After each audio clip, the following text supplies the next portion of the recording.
Hey, welcome to Industrial Live with your host, Jeff Hine, where it is our goal to make you more money. Now today we are answering the question, what makes a good long-term investment?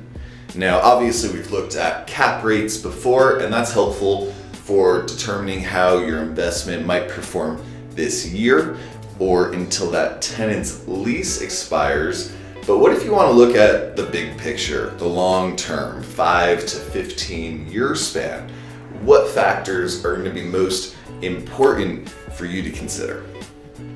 So today I'm going to pull thoughts from two real estate investment legends.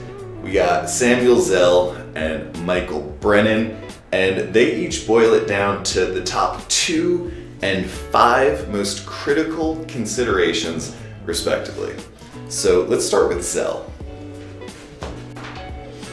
Okay, it wouldn't be real estate without talking about location, location, location.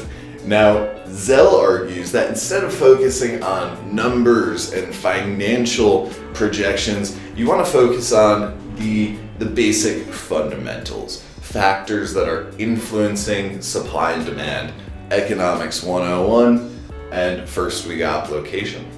So we've talked about locations in Denver before here, such as locations close to downtown Denver and the core population base, and how that benefits from favorable supply and demand.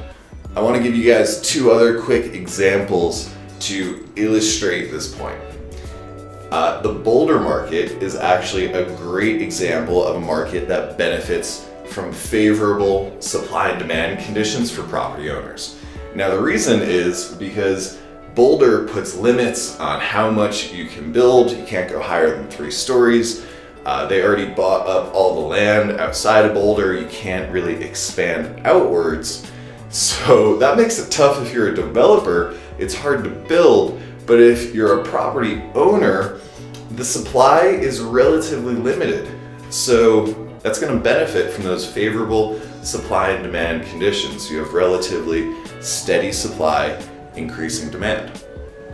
Now, the last location example I want to touch on is the DIA submarket out by Denver International Airport.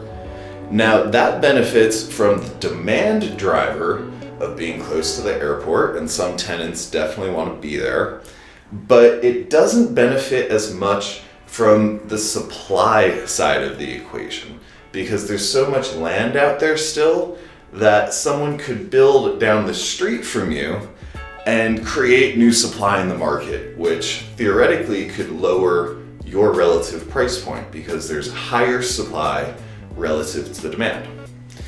Now, that leads into the next critical consideration. Competition. How is your property or your potential property going to be protected from new competition? So Zell argues that the ultimate bar to preventing competition is your replacement cost. So here's how that works. Let's say you buy a used older industrial property for $100 a square foot, but it costs $165 a square foot to build new construction. Since you paid less for that property, you can charge lower rents and still make a good return, thus maintaining a good competitive advantage in the marketplace. Because no matter what type of economy we're in, there's always going to be tenants willing to pay a lower price for an older building. So that's replacement cost, and the most important factor when determining potential competition in the marketplace. Now, the other thinker and real estate investor I want to touch on today is Michael Brennen of the Brennen Investment Group, formerly of First Industrial Trust.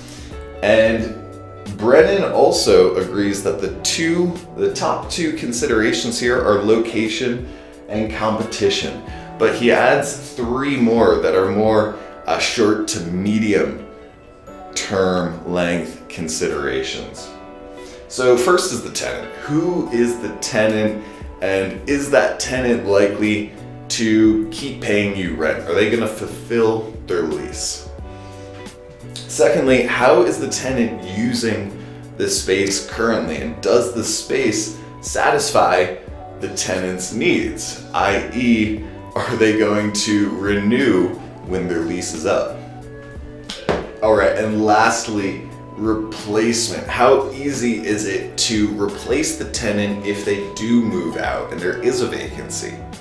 How long can we expect that property to be vacant, and what might our costs be to retrofit the space for a new tenant?